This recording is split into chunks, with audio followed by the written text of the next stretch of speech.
We're going to talk about a team that's been on fire lately, and that team is out of Detroit. The Detroit Tigers have been on a roll lately. This Tigers team has been balling, 36-24 records since the All-Star break. I believe they're second in the division currently, and obviously led by their stellar pitching and future Cy Young winner, who I predicted, Tariq Skubal. Dylan, what do you make so far of the resurgence of the Detroit Tigers? I look at the Tigers and I think of one thing. It's AJ Hinch. He's the manager. He's the pulse of that organization.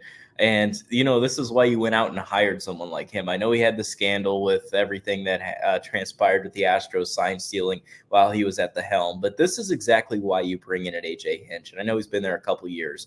But it's for these moments right here. He saw an opportunity where, hey, a division's in reach. Or not necessarily a division. A postseason spot is in reach.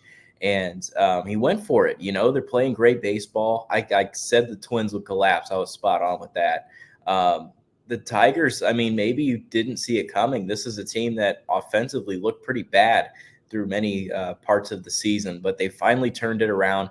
They look they're finally getting hits at the right times, and their pitching, to your credit, has been all over the place. Like, just fantastic start after start. You're getting performances out of guys you wouldn't expect. Now they call up a Jackson Jobe, who will be very interesting to watch if they get into the postseason. A young arm, a top pick for them just a year ago. So I think a lot to look forward to with this Tigers organization. And Skubal, this is why you don't trade him, Abe. He's riding his Cy Young award all the way into the playoffs. So playoff baseball at Comerica is going to be exciting. No, you're definitely right. And just to echo on your point about Skubal, yes, the Detroit Tigers made the right decision trading him, and the Orioles made the wrong decision by not trading for him. Two things to be right at the same time. And obviously, Tariq Skubal has gotten a lot of attention so far this year, deservingly so. But just like you, I want to talk about AJ Hinch. Hinch has seen the ultimate lows with the Tigers, just like he saw the lows with the Houston Astros.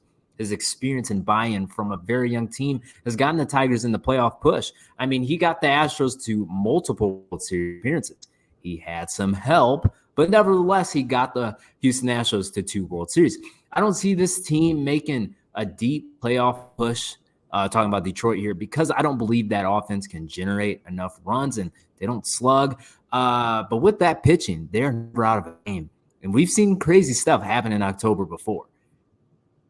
Yeah, we have. And, this is Tigers team, man.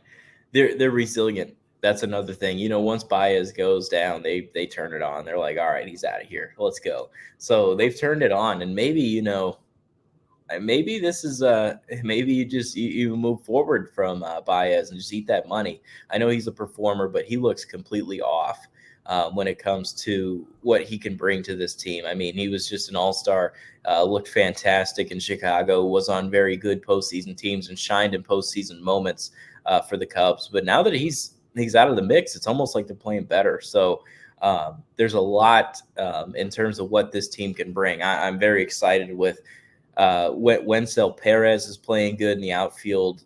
Riley Green. I saw a comp on MLB Network that compared him to David Justice, and I think that's a very good comp. Left-handed hitter, has power.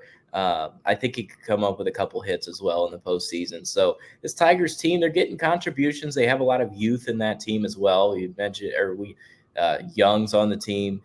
You have Colt Keith on the team. So there's a lot of young players that they can build around. But it's also good to give them a potential postseason experience. So they're on fire, 9-1 in their last 10. So they're playing great ball. What's crazy to me is even I just of all the Detroit Tigers fans. They haven't had much to cheer about over the past decade. Their last postseason experience was 2014, 10 years ago. This is what a great time it is to be a Detroit sports fan. And the Lions, were that way from making it to a Super Bowl last year. The Tigers on fire and making a postseason push here. It's a good time to be a Detroit sports fan. Let me say this too, and I hope this doesn't happen.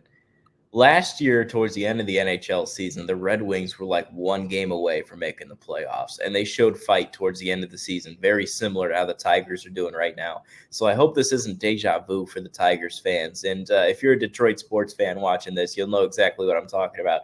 they had some unfortunate luck. They even won the last game they needed to, the Red Wings did, and they still couldn't get in the playoffs. So hopefully this isn't the same case for the Tigers. They can kind of control their own destiny as long as they keep winning baseball games here. But yeah, to your credit, it's been a city that has struggled mightily in many sports throughout their franchise's history.